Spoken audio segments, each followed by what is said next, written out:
Rosen Stories, PH.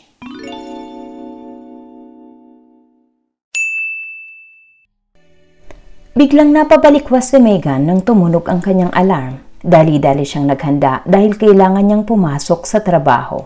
Ito ang first day niya bilang caregiver ng isang lalaki na bulag. Bitbit ang kanyang gamit ay pumara siya ng taxi para magtungo sa papasukan nito. Pagdating niya sa bahay ay nag-doorbell siya. Isang babae naman na naka-uniforme ang lumapit sa may gate at tinanong kung sino siya. Magandang umaga po. Ako po si Megan, ang bagong caregiver po sa bahay na ito. Sagot naman ni Megan. Ay, tuloy po kayo ma'am. Naghihintay na po si sir sa inyo. Sabi naman ng isa sa kasambahay na nagpatuloy sa kanya. Habang naglalakad ay nagpalinga-linga siya. Napakalaking bahay nito. May napakalawak at napakagandang garden sa paligid nito. Sa may bandang likod naman ay matatanaw ang swimming pool nito. Pagpasok niya sa bahay, maupo po muna kayo ma'am at sasabihin ko lang kay sir na nandito na po kayo. Sabi ng kasambahay sa kanya at bagya naman siyang tumayo. Namamangha siya sa ganda at napakamoderno ng bahay na napapasukan niya. Maya-maya pa ma'am, sabi po ni sir ay pwede na po kayong pumasok sa kwarto niya.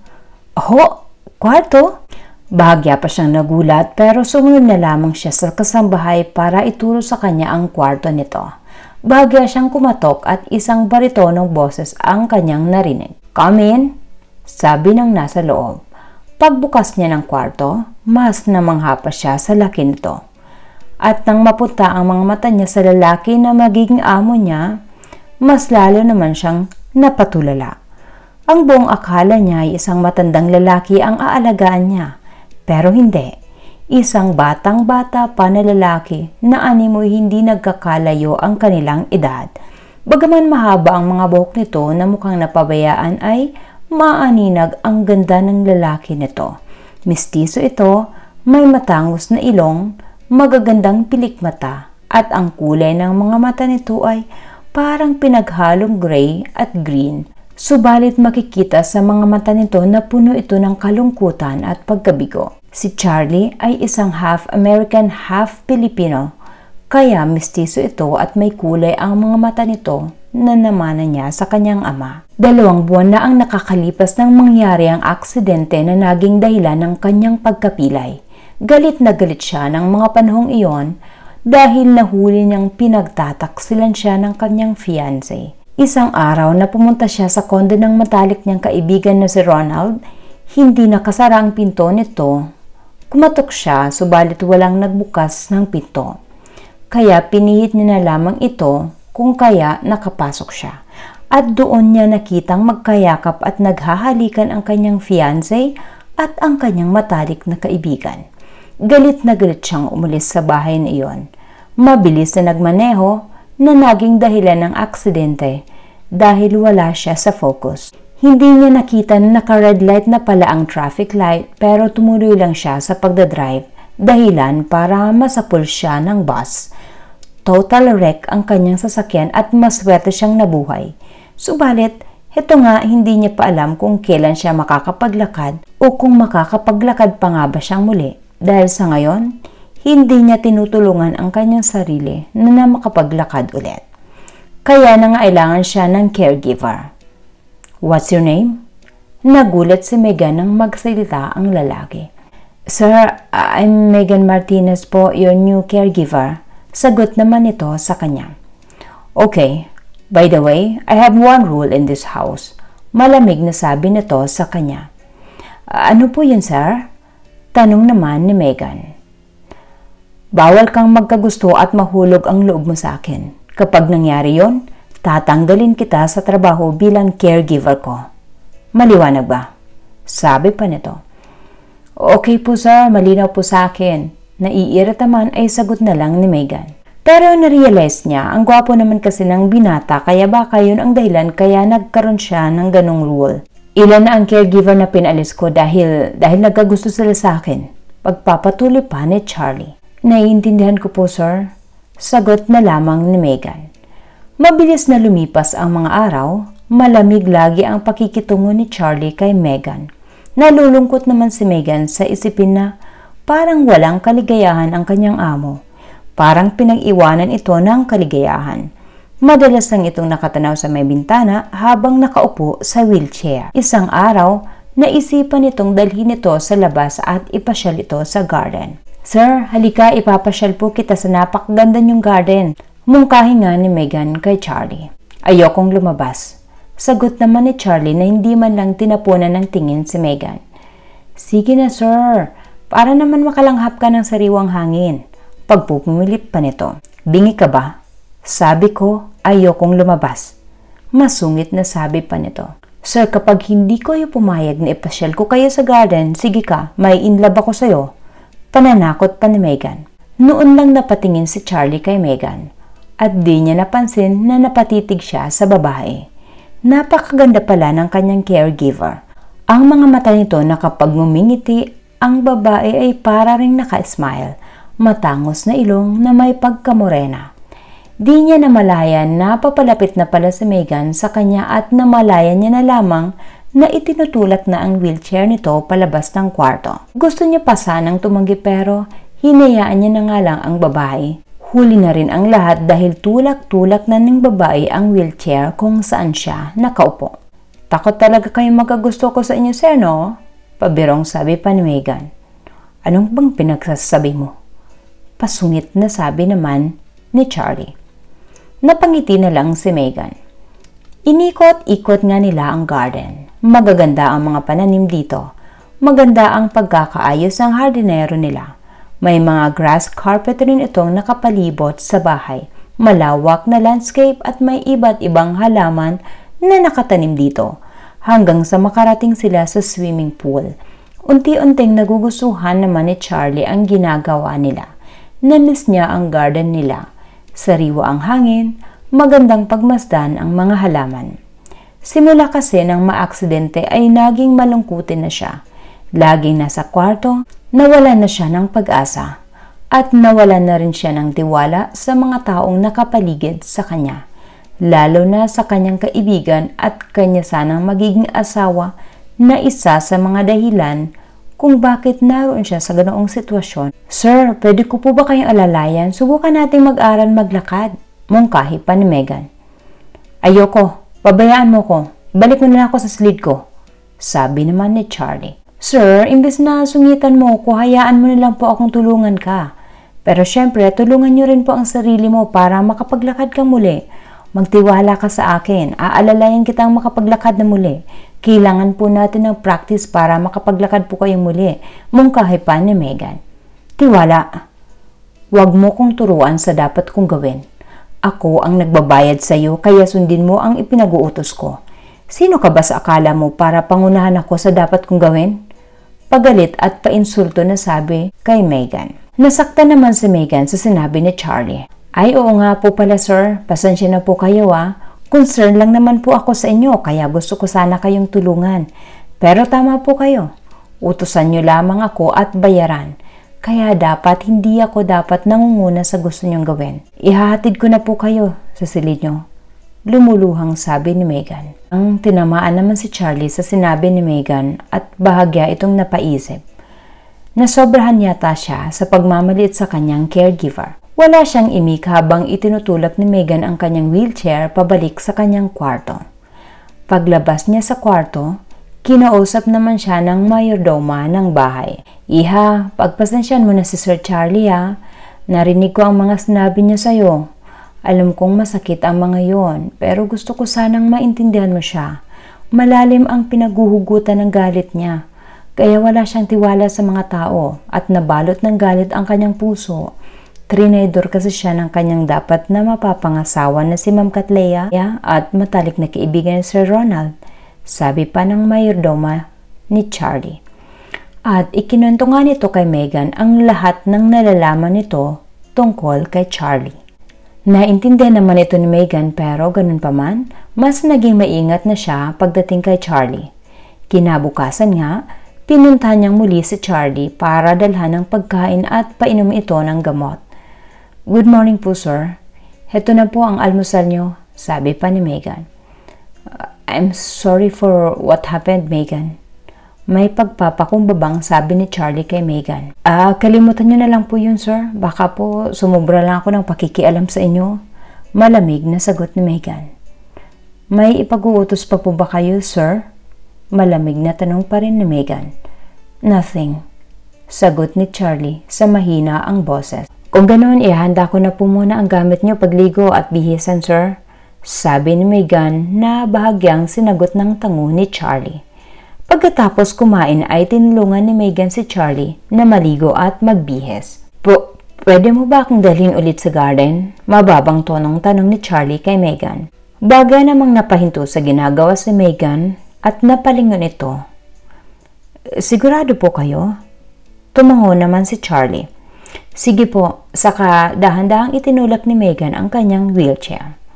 Nang nasa garden na sila, pwede mo ba akong alalayang maglakad? Nahihiyang tanong ni Charlie kay Megan. Umaliwalas naman ang mukha ni Megan. Sigurado po kayo, sir? Gulat na sabi ni Megan. Oo, kung willing ka pa na tulungan ako, sabi pa ni Charlie. Ngumiti naman si Megan at tinulungan nga si Charlie na maglakad. Araw-araw na ginagawa nila iyon, nakikita naman ni Megan ang improvement nito kaya tuwang-tuwa siya.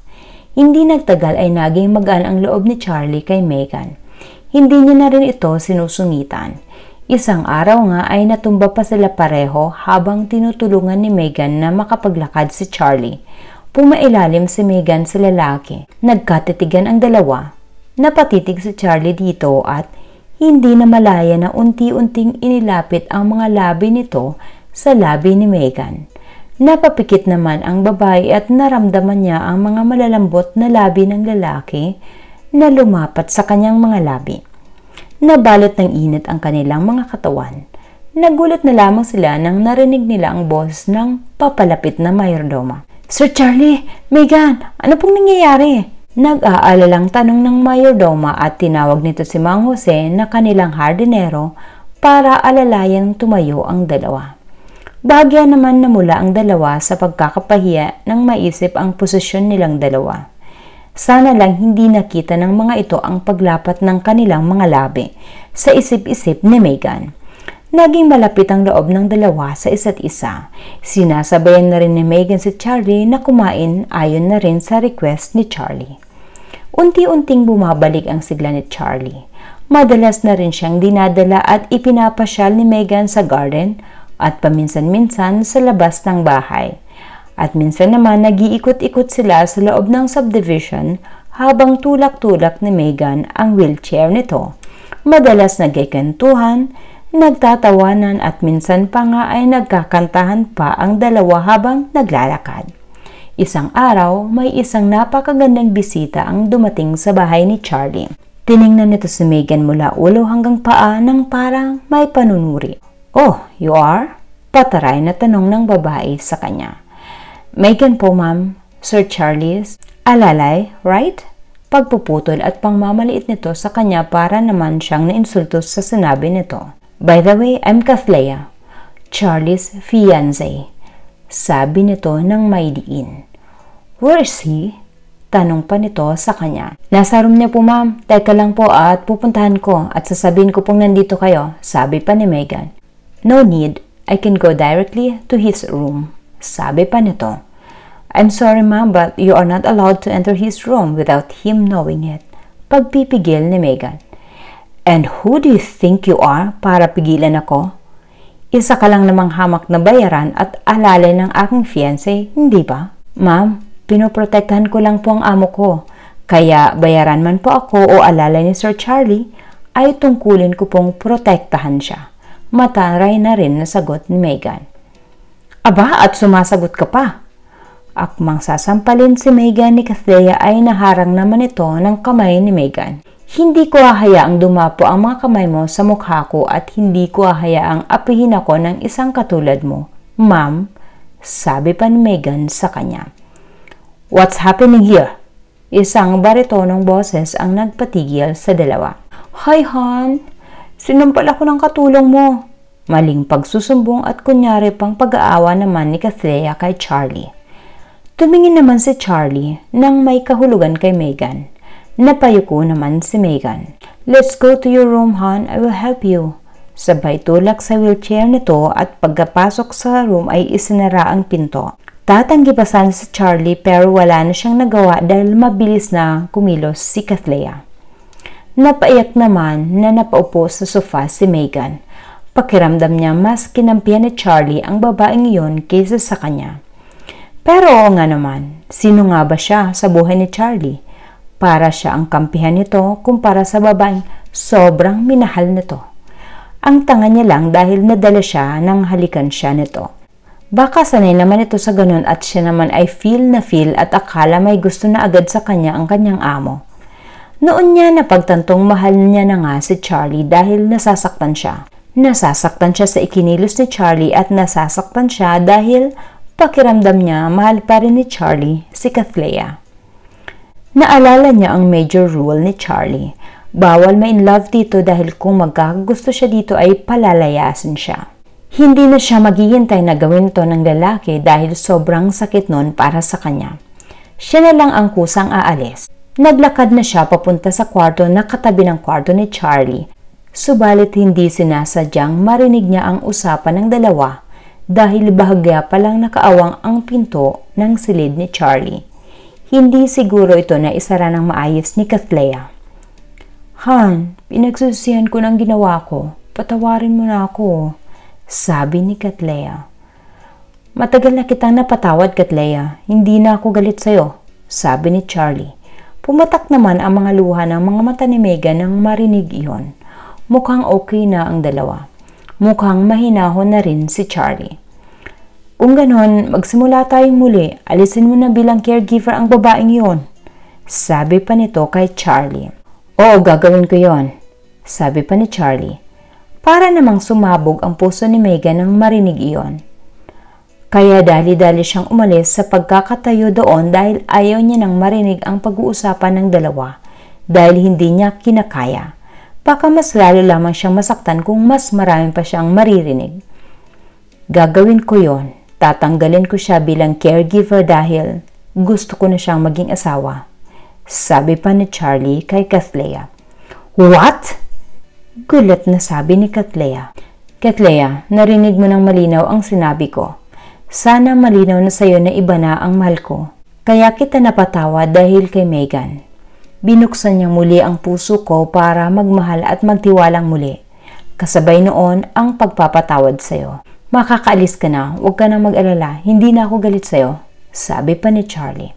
Wala namang nagawa si Kathleen kundi ang lumabas at lisanin ang lugar na iyon. Sa kabilang banda naman ay umiiyak si Megan na ipinapasok ang mga gamit sa loob ng kanyang maleta at kumuha siya ng papel at ballpen at bahagyang may isinulat. Sir Charlie, maraming salamat po sa mga masayang araw, oras na nakasama ko po kayo. Salamat sa mga panahon na pinakinggan niyo po ako. Binali ko pa ang rule niyo. Hindi ko mapigilan kung anong nararamdaman ko para sa inyo. Kaya kailan ko pong lisanin ang lugar na ito. Hindi niyo na ako kailangan palayasin. Hangad ko ang tuloy-tuloy na paggaling niyo. Tulad ng sabi ko, tulungan niyo po ang sarili niyo palagi para mas madali niyo ulit matutunang maglakad. Masaya po ako kung isang araw ay makikita ko kayo muling naglalakad ng maayos at normal na tulad ng dati. Iyon lang ay kontento na po ako. Good luck and best wishes po sa magiging kasal niyo ni Ma'am Kathleen. Megan.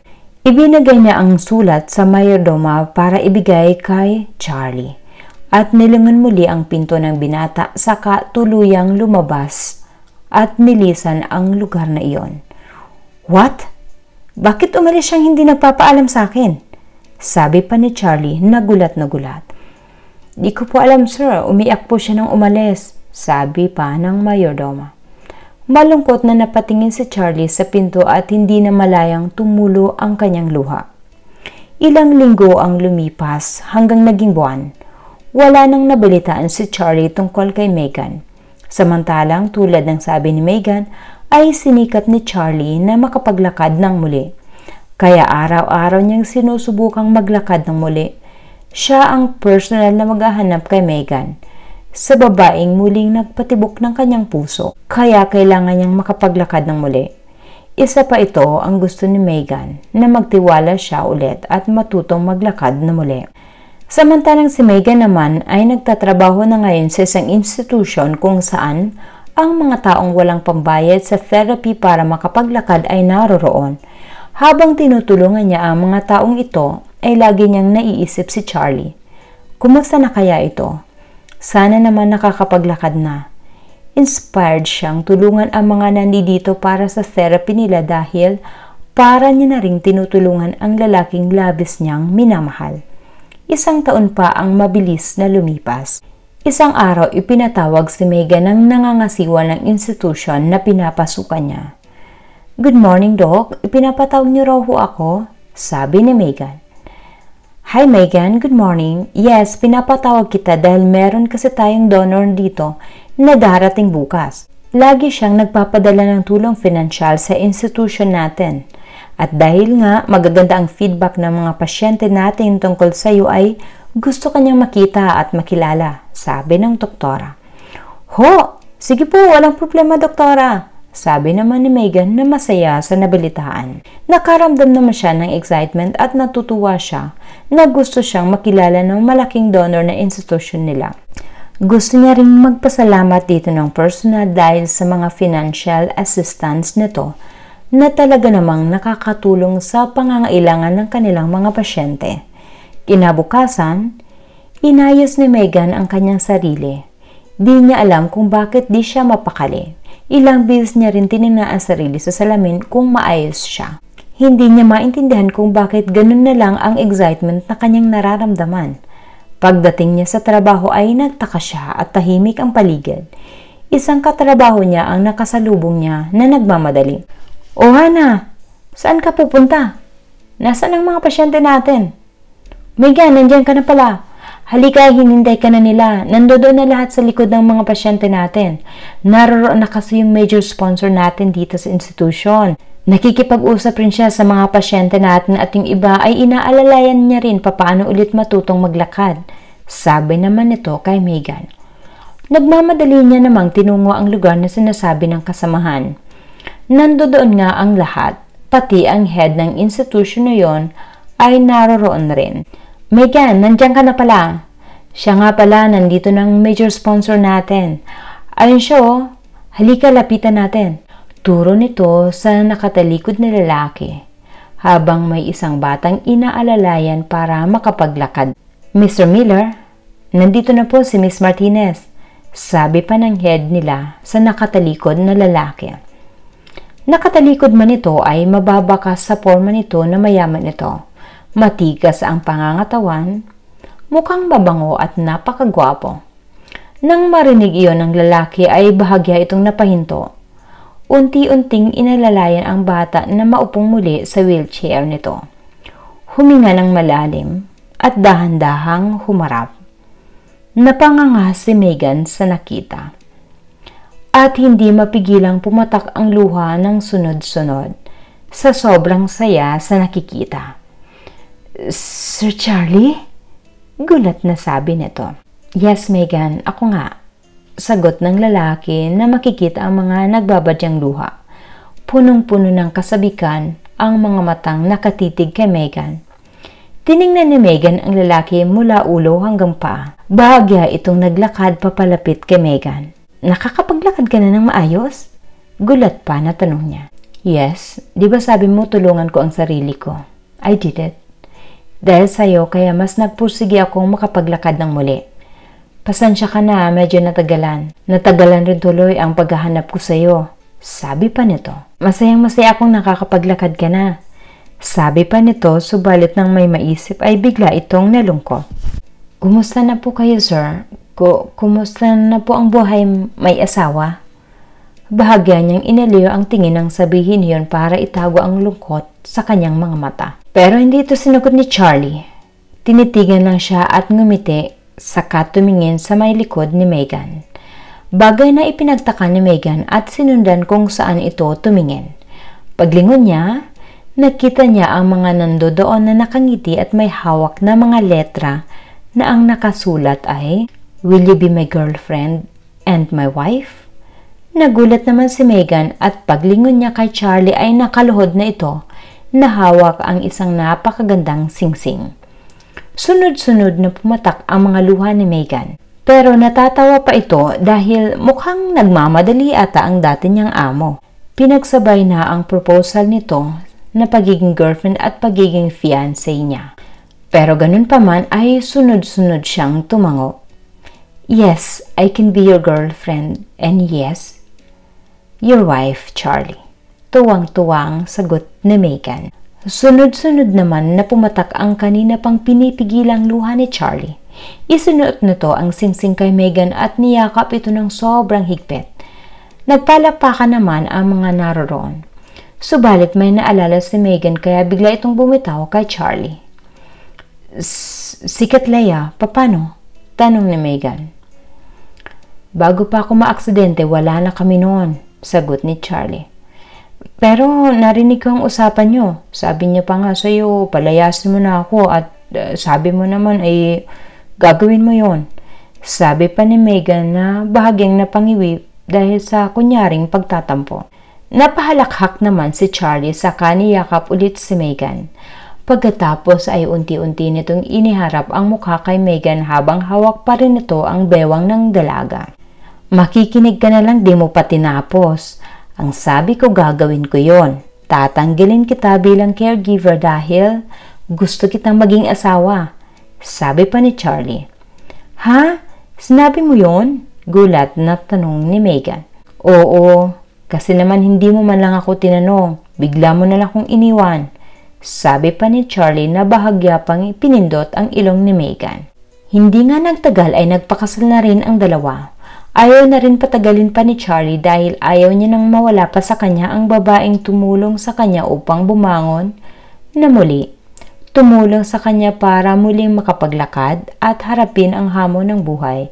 At ang babaeng tanging mahal na mahal niya, kasama niyang bubuo ng pamilya at mamahalin niya habang buhay. Wakas. Maraming salamat muli sa pakikinig ng bago na namang kwento ng pag-ibig. Maaari niyo pong i-like kung nagustuhan niyo po ang bagong kwentong ibinahagi ko sa inyo. At kung gusto niyo naman pong suportahan ang aking channel ay paki-subscribe naman po at pakipindot na rin po ang bell button para updated po tayo sa bagong kwentong ibabahagi ko. Maraming salamat po. Keep safe, be blessed, and be a blessing.